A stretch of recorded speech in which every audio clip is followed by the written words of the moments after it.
E para que não me exaltasse pela excelência das revelações, foi-me dado um espinho na carne, a saber, um mensageiro de Satanás para me esbofetear, a fim de não me exaltar, acerca do qual 3 vezes orei ao Senhor para que se desviasse de mim. E disse-me: a minha graça te basta, porque o meu poder se aperfeiçoa na fraqueza. De boa vontade, pois, me gloriarei nas minhas fraquezas, para que em mim habite o poder de Cristo. Por isso sinto prazer nas fraquezas, nas injúrias, nas necessidades, nas perseguições, nas angústias por amor de Cristo, porque quando estou fraco, então sou forte. 2 Coríntios 12, 7 a 10. O que está contido nessa passagem? 1. O maravilhoso privilégio de Paulo, a saber, ser arrebatado ao terceiro céu e ao paraíso. Teve um dia de antecipação da glória, viu e ouviu coisas maravilhosas. 2. A humilhante visitação de Paulo, um espinho na carne. Ele esteve no mundo dos espíritos, onde não há pecado. Agora ele foi levado a sentir que ele tinha um corpo de pecado, a clamar: miserável homem que sou, quem me livrará do corpo desta morte? Como está em Romanos 7, 24. Ele esteve entre os habitantes do céu, agora a alguém do inferno é permitido esbofeteá-lo. 3. Sua conduta sob isso, perseverante oração fervorosa, acerca do qual, assinalado a sua seriedade, 3 vezes orei. Nenhuma resposta havia ainda sido dada e ele continuava a orar.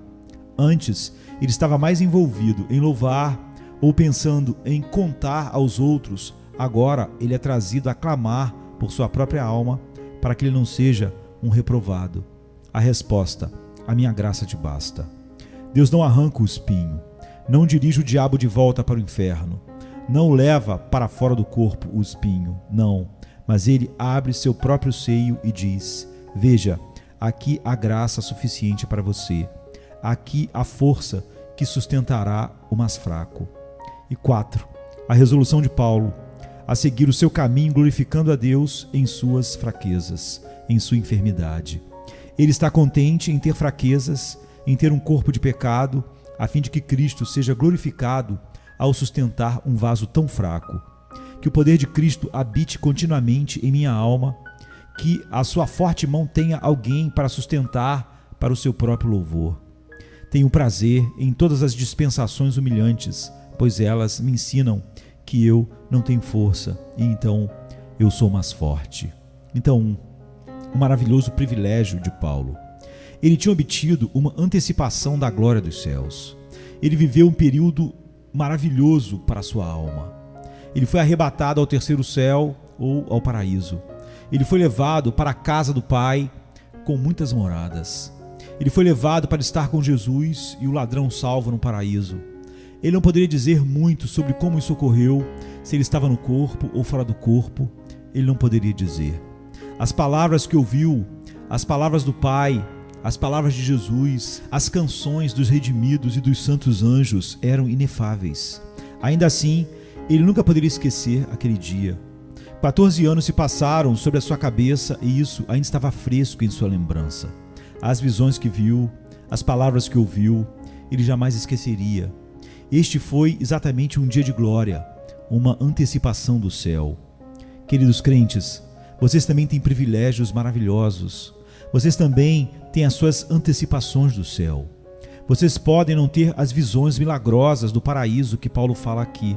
Ainda assim, vocês provaram a própria alegria que está nos céus. Beberam do próprio rio dos deleites de Deus.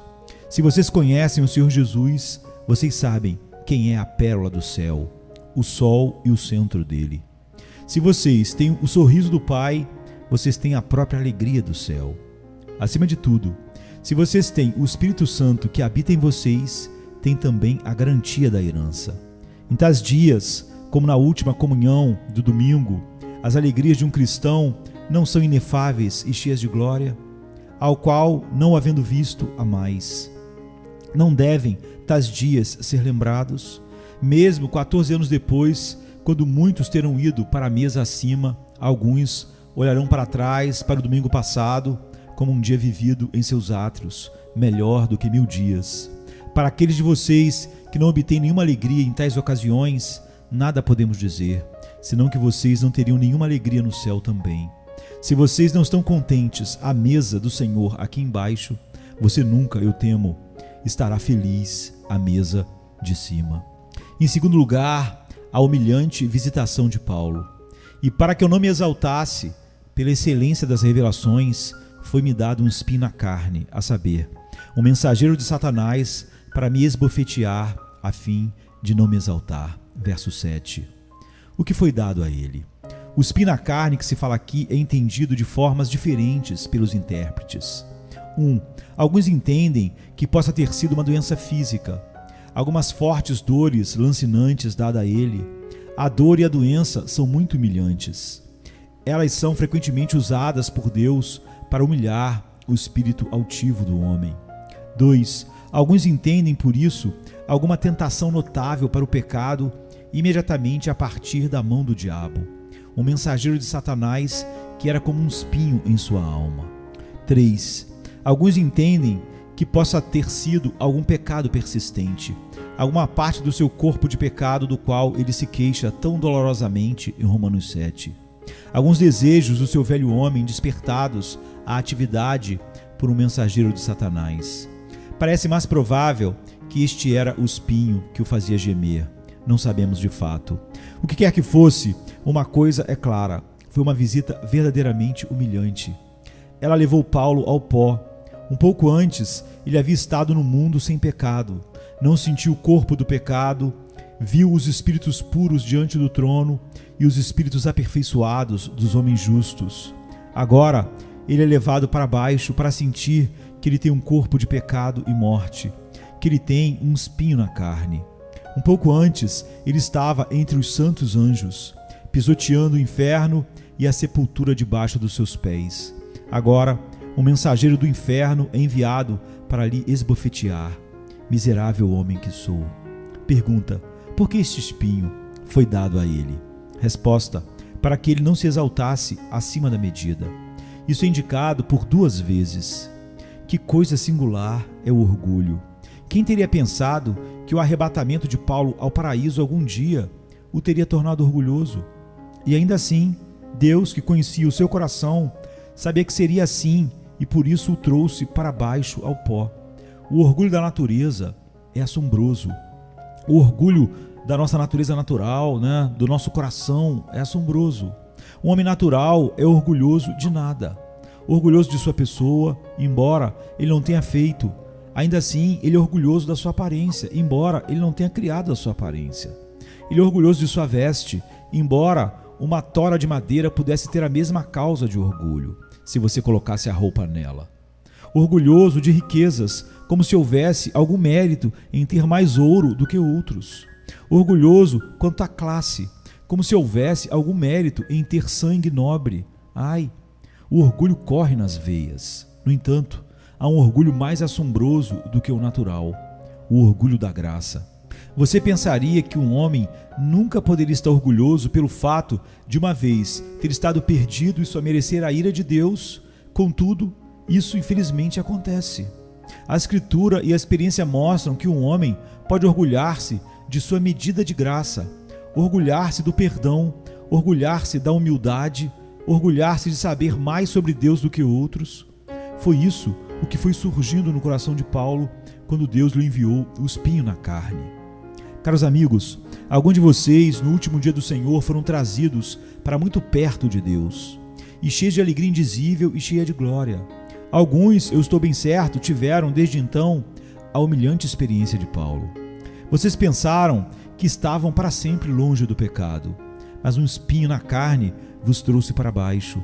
Vocês caíram em pecado durante a semana, ou algo assim vos trouxe para baixo, em verdade.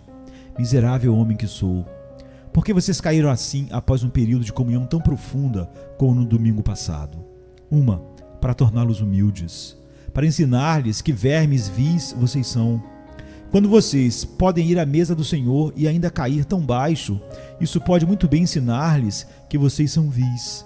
Vocês pensaram talvez que o pecado estava purificado, mas aqui vocês o veem novamente. Oh, que necessidade constante você tem do sangue de Jesus continuamente. 2. Para fazê-los anelar pelo céu. Lá não haverá mais pecado para sempre. Nada senão santidade haverá ali. Nada impuro pode entrar. Progridam para isso. Não se sentem pelo caminho. Olhem adiante para a glória. Em terceiro lugar, o remédio de Paulo, a oração. Aqui está a diferença entre o homem natural e um filho de Deus. Ambos têm um espinho na carne, mas o homem natural está contente com ele. Suas concupiscências não o envergonham e nem o incomodam. Um filho de Deus não pode descansar sob o poder da tentação. Ele voa para os joelhos. No momento em que Paulo sentiu as bofetadas do mensageiro de Satanás, ele caiu de joelhos, orando ao Pai para levá-lo para longe dele. Nenhuma resposta veio. Mais uma vez, ele vai ao trono da graça. Novamente, nenhuma resposta. Uma terceira vez, ele cai de joelhos e não deixou ir sem a bênção. A resposta vem: a minha graça te basta. Não foi o que ele pediu. Ele suplicou: arranque esse espinho. Deus não arranca o espinho de sua carne. Não conduz o mensageiro de Satanás de volta para o inferno. Ele poderia ter feito isso, mas ele não faz. Ele abre o seu próprio coração e diz: aprove a Deus que em mim habitasse toda a plenitude. A minha graça te basta. Aqui está o Espírito Santo para cada necessidade de tua alma. Oh, que suprimento então Paulo viu em Cristo. Que riqueza insondável. Ele tinha visto muito no terceiro céu, mas aqui estava algo maior. Um Espírito todo-poderoso ministrando as necessidades de pobres, fracos pecadores. Queridos amigos, vocês já encontraram este remédio da alma tentada? 1. Vocês foram conduzidos aos joelhos pela tentação? Eu disse que a semana anterior à comunhão à Santa Ceia deve ser uma semana de oração. Mas se vocês já tivessem a experiência de Paulo, a semana seguinte também teria sido uma semana de oração. 2. Ó alma tentada, seja importuna, não se abata por alguma recusa. Homens devem orar sempre e nunca desfalecer. Seja como a viúva persistente, como a mulher cananeia. Se você se acomodar com o pecado, você pode muito bem temer que não haja graça para você. 3. Tome a resposta de Paulo. Deus pode não arrancar o espinho. Este é o mundo de espinhos. Mas olhe para o seu seio. Há o suficiente em Jesus para preservar a sua alma.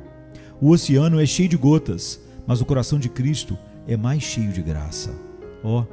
Ore para que seus desejos sejam tirados ou para que você possa confiar na graça que há em Cristo Jesus. 4. A determinação de Paulo. E disse-me: a minha graça te basta, porque o meu poder se aperfeiçoa na fraqueza. De boa vontade, pois, me gloriarei nas minhas fraquezas, para que em mim habite o poder de Cristo. Por isso sinto prazer nas fraquezas, nas injúrias, nas necessidades, nas perseguições, nas angústias por amor de Cristo, porque quando estou fraco, então sou forte. 2 Coríntios 12, 9 e 10. De boa vontade. Quando Paulo foi arrebatado ao paraíso, ele pensou que nunca mais sentiria seu corpo de pecado.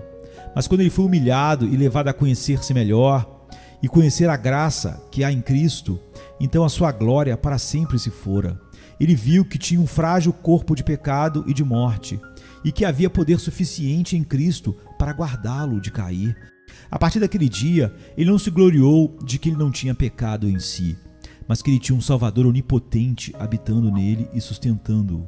Agora, ele se deleitava em tudo o que lhe fizesse sentir a sua fraqueza, pois isso o levava a Jesus, à busca da sua força e a suficiência que há em Cristo Jesus. Aprendam isso, queridos irmãos. A verdadeira glória de um cristão neste mundo. O mundo não conhece nada disso. Um verdadeiro cristão tem um corpo de pecado. Ele tem toda a luxúria e corrupção que há no coração do homem ou do diabo. Contudo, ele não deseja nenhuma tendência ao pecado. Se o Senhor deu-lhes luz, vocês conhecem e sentem isso. Qual é a diferença, então, entre vocês e o mundo? É infinita. Vocês estão nas mãos de Cristo. Seu Espírito está dentro de vocês. Ele é capaz de guardá-los de cair. Alegrai-vos no Senhor e regozijai-vos vós, os justos, e cantai alegremente, todos vós que sois retos de coração. Salmos 32, verso 11.